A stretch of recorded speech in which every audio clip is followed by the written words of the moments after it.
Audra, it is my pleasure to be moderating this conversation and getting to share your insights with the community on live with us now and who will be watching the recording with us later. You have so much knowledge to bring to everyone about diversity, equity, inclusion, and of course, just a really inspiring journey yourself. So thank you so much for being here. Thanks, Lauren. So let's dive right in here. The first question that we have, and I once again want to prompt our audience to ask your own questions in the chat, and we'll get to as many of these as humanly possible towards the end of the conversation.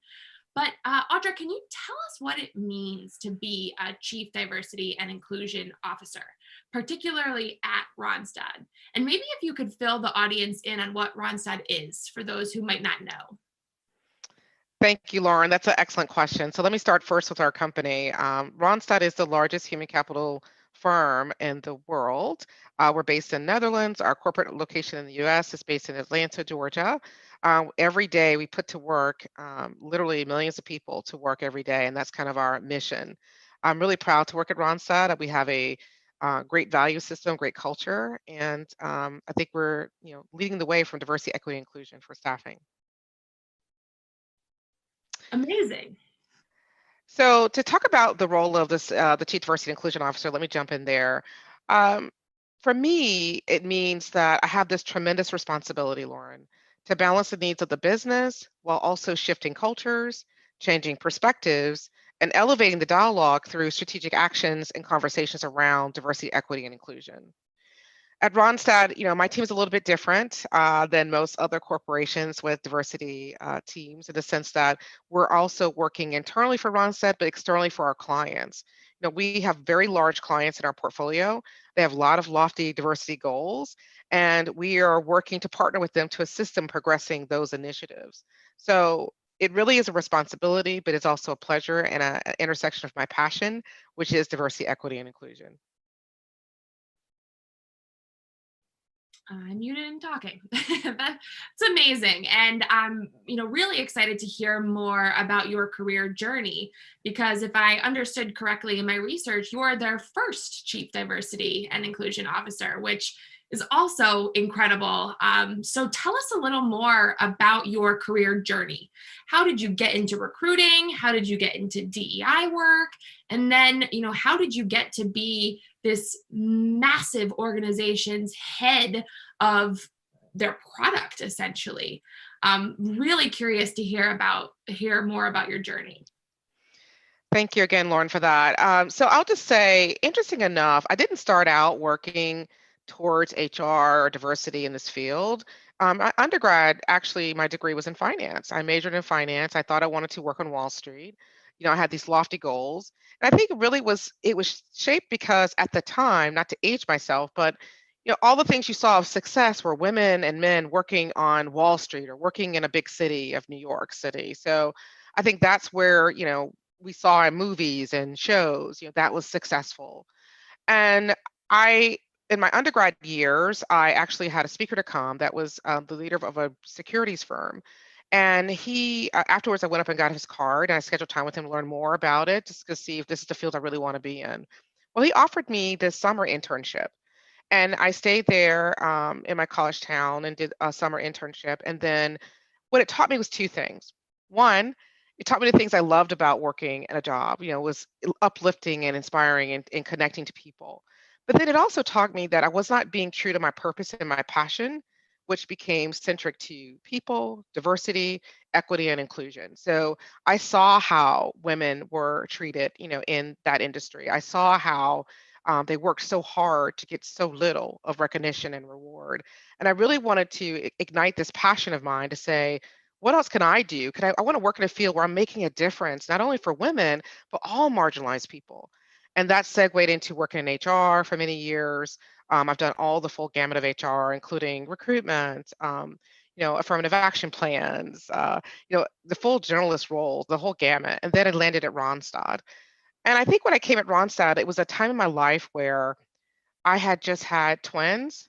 I was a working professional mother, and the balancing act of having twin infants was enormous. It was very strenuous, and I wanted to take a step back. So I thought I would take a, individual contributor role. But, when you have the work ethic and you have the passion. You can only stifle that passion so long, Lauren, before it comes out to the surface, because that's what your true passion is and what your destiny is in life. So I eventually started leading diversity, equity, inclusion for our client work streams, and then it turned into a center of expertise. And then I was tapped on the shoulder to become the first chief diversity and inclusion officer, not only for Randstad, but for any major staffing firm ever. It's incredible. And I mean, I always think back to that saying, if you need something done, give it to a working mom, because y'all are incredible, superhuman people. So I listened to the working mom panel yesterday, and it was fabulous. It's so impressive.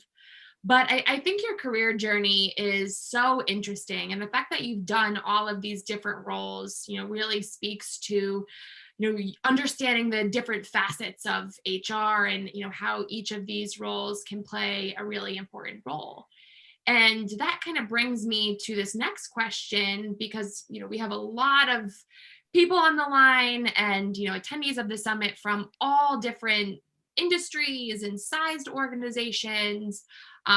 So what are your suggestions for smaller firms versus, enterprise sized firms like Randstad, who want to prioritize diversity?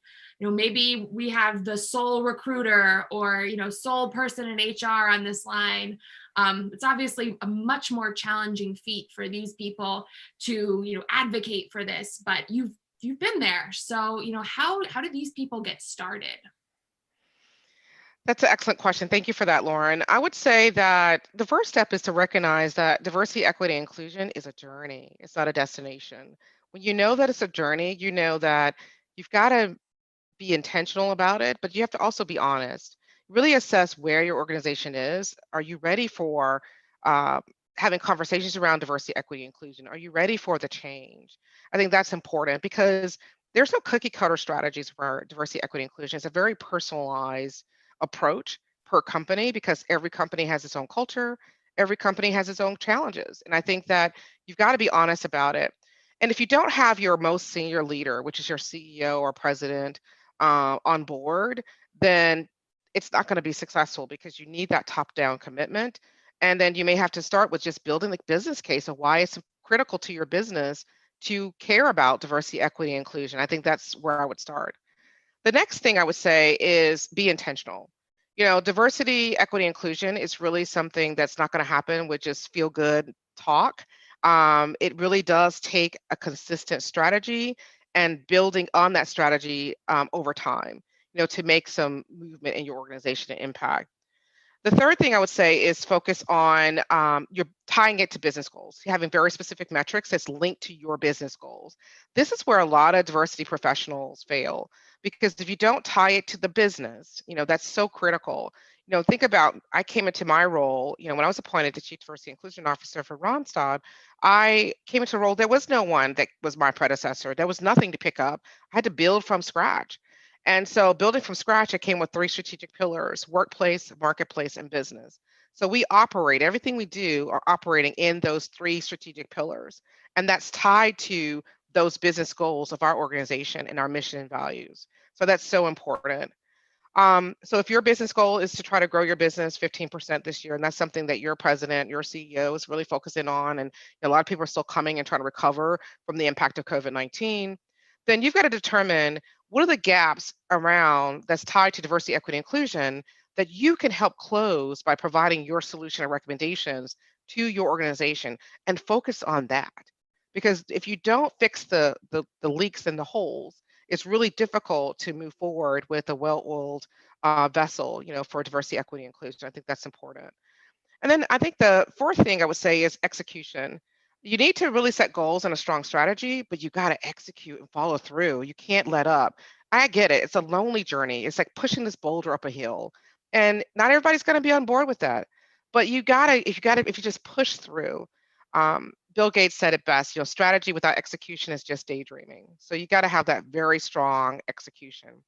And then finally, I would say celebrate all wins, even the small ones, because the small ones sustain you. When you just think you can't go another step, You can't go another day. You can't, have these conversations where you're fighting for, diversity, equity, and inclusion, and you feel like you're the only one that's doing that and the only person that cares.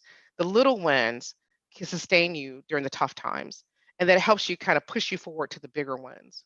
So those are kind of the 5 things I would say to focus on if you're a small organization or you're doing it yourself or one-man show. It's okay. It's okay to be the one-person show. And then I guess also surround yourselves outside of your company with mentors and people that will pour into you to refill your personal vessel so you can carry on with strength. Such great tips and so actionable and important, and really nicely segues us into this next question.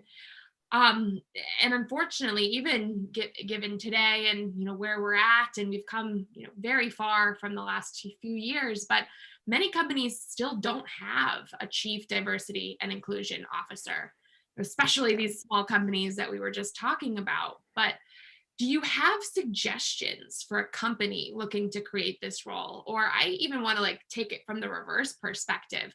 For someone who wants this role, how do you go out and make that for yourself?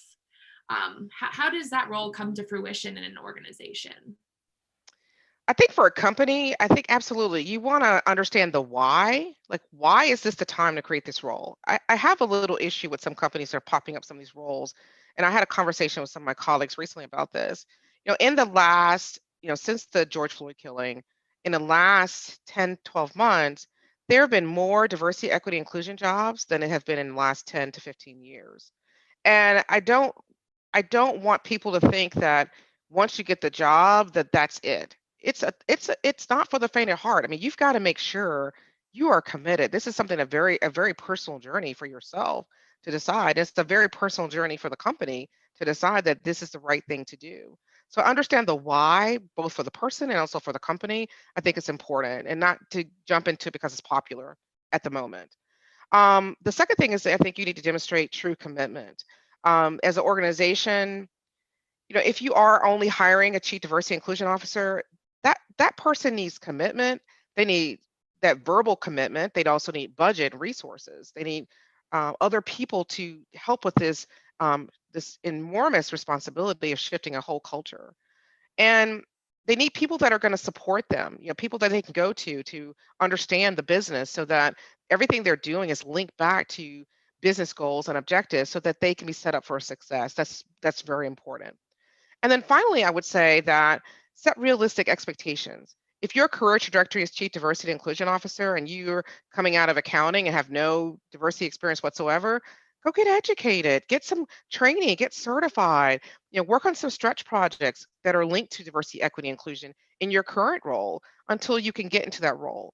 So I think it's important that you be realistic with that expectation. Just because it's your passion doesn't mean it's going to come immediately to you. There's a lot of years between my starting out and working and becoming a chief diversity, equity, and inclusion officer.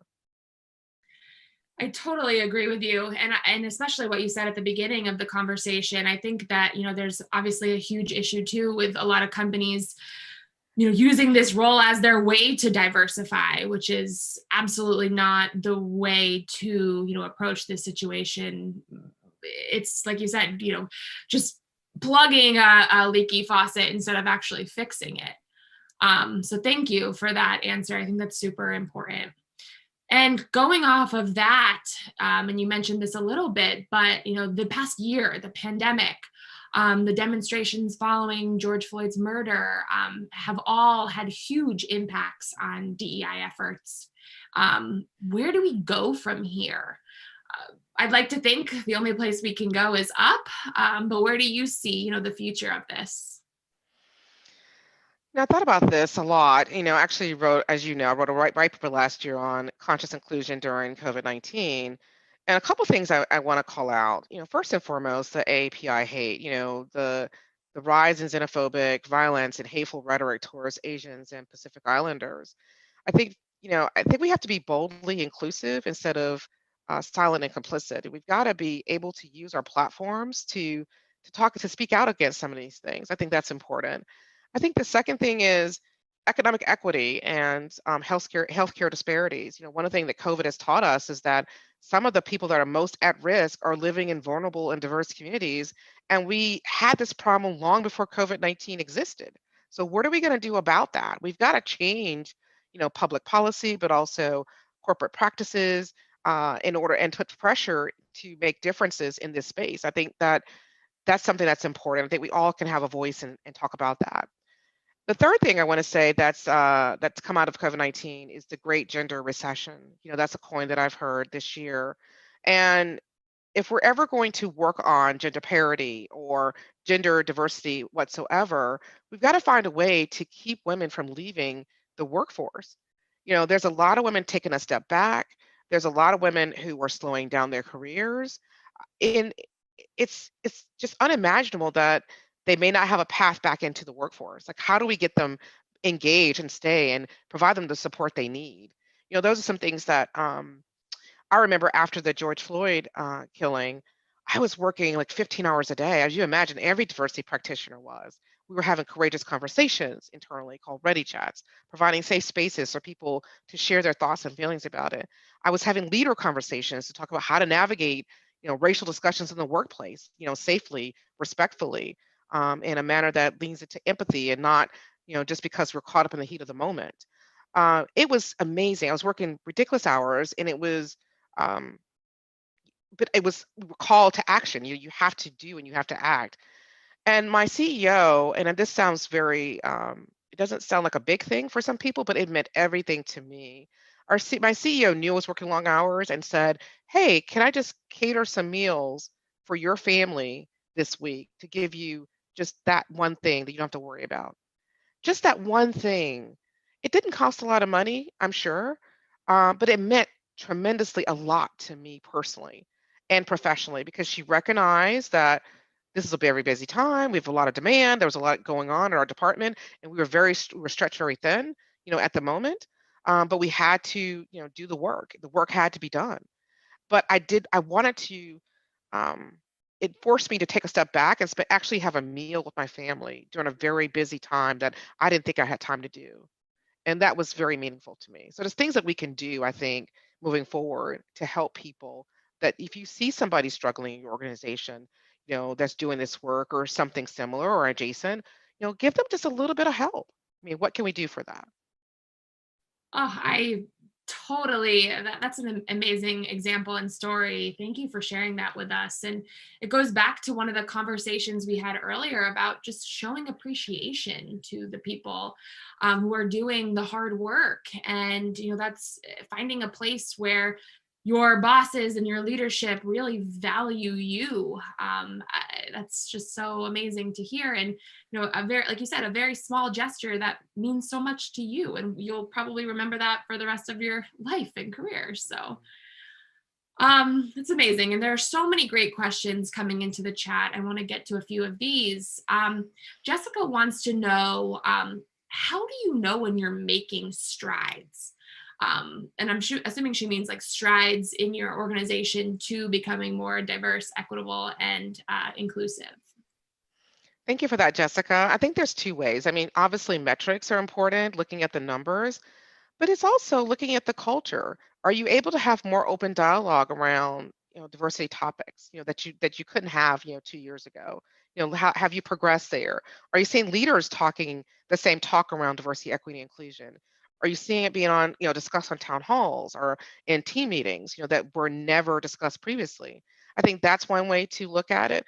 You can't just look at the numbers. You have to look at what is the experience of the everyday employee? Or do they feel that microaggressions are going down? Do they feel that they're feeling more like they belong in a workplace? You think about diversity, equity, and inclusion. Diversity is, the things that, define us, that we differentiate ourselves with, like a three-tiered cake.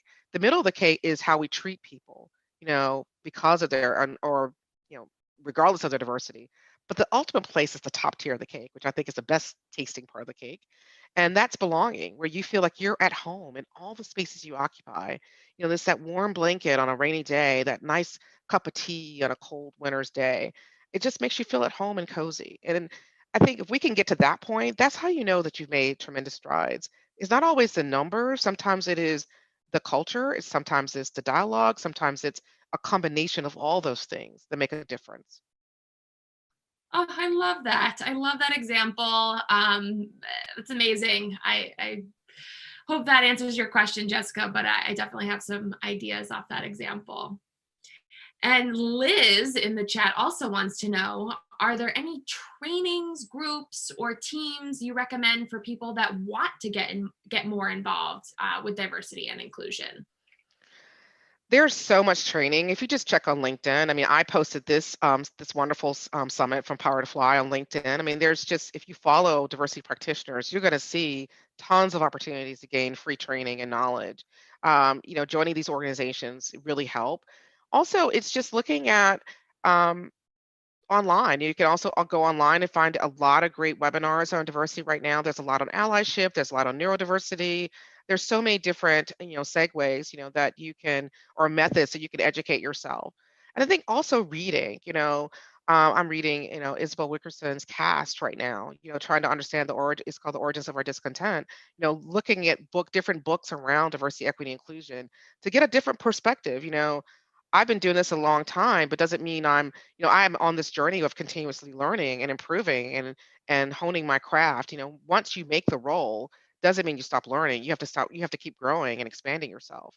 So always find ways to join great webinars like this one from Power to Fly, and also read as many articles that you can and as many books as you can, on the topic. Oh, that's so great. And I want to dive into that a little bit with Lauren's question. First of all, she says, amazing content, Audra. But she also says, or wants to know, are there any certifications that you can recommend for HR staffing leaders who have a passion for DEI? She would love to explore options for herself and other leaders within her org who have signed up to take part in a DEI work stream. Yeah, that's excellent. Thank you for that, Lauren. I would say first and foremost, one of the things that we do in my team is all our diversity strategists are certified. So we get a certified diversity professional or CDP. So I invest in my staff, to get that certification because we are client facing, external client facing, as well as internal client facing, and we need to make sure that we are demonstrating that we're growing in the depth and breadth of our knowledge and the expertise we're sharing, that kind of validates that. So I think that's one way to get it is a certified diversity professional or CDP. For me, I've got several certifications. I have that. I have my SPHR through SHRM, HRCI, the SHRM SCP, which is Senior Professional in Diversity. I have all of those. So you just need to find the one that makes most sense for your role. But the CDP one is pretty universal. I think that's the easier one. That doesn't require you to have worked in HR for 10, 20 years. It does definitely helps you to have that passion and to give you the basics of operating with diversity, equity, and inclusion. That's great. And shameless plug here. We are offering SHRM credits for, SHRM professionals towards the recertification. So, through that accreditation, you can tune into our summit, and then each day you're, awarded those recert credits. So, if you're loving this content, then, maybe that's something that you look into too, and can follow with us through all of our summits, which, have great content like this. Okay, there's so many questions. I think we're gonna get to all of these. Maybe we'll do like one or two more. This question from Eileen is really interesting. She says there's been a recent increase in demand for chief diversity officers, like you said, along with a rise of turnover in chief diversity officers. What are recommended strategies and or infrastructures for companies to better equip CDOs to formulate or execute their mission and objectives? That's an excellent question, Eileen. And it goes back to that being the only one. You can't be the only one. Diversity, equity, inclusion. We have this conversation all the time with our clients. Yes, we could come in and offer expertise. That's great. And we're happy to do that, absolutely. At the same time, you need to have realistic expectations that I don't have a magic wand sitting off to the side or some pixie dust that's going to erase, 20 years of toxic culture. You've got to fix the root cause problem of why you need a chief diversity and inclusion officer in the first place. So if you, for example, if your organization needs to get more women in leadership roles, if you are operating like a boys club or, a sports, locker room, then it's going to be difficult to have a woman that wants to stay in that environment. you've got to dismantle the barriers, the bottlenecks and barriers in your organization that's driving this, inappropriate or non-inclusive behavior. I think that's the first thing. So first, identify the issues, and then also address those issues. The second thing is you need that leader support. We talked about that earlier about the CEO. If the CEO is not bought into it and doesn't see the value to your business and the value of why, and they're just doing it because it's popular, they're checking a box, you've got to make sure that they're in it to win it. They're in it to change your culture. They're in it to transform and make it something real, and something that they can reach and actually achieve. I think that's the second thing. And then finally, I would say you want to make sure that your whatever strategy you have, if it's tied directly to the business objectives and goals, we have those three pillars: workplace, marketplace, and business.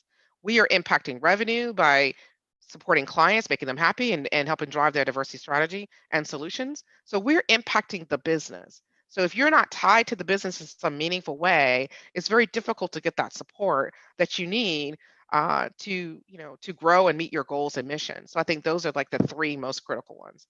Fix the root causes of the toxic culture. You got to address those issues, whether it's microaggressions, whether it's, and training alone will not address these issues.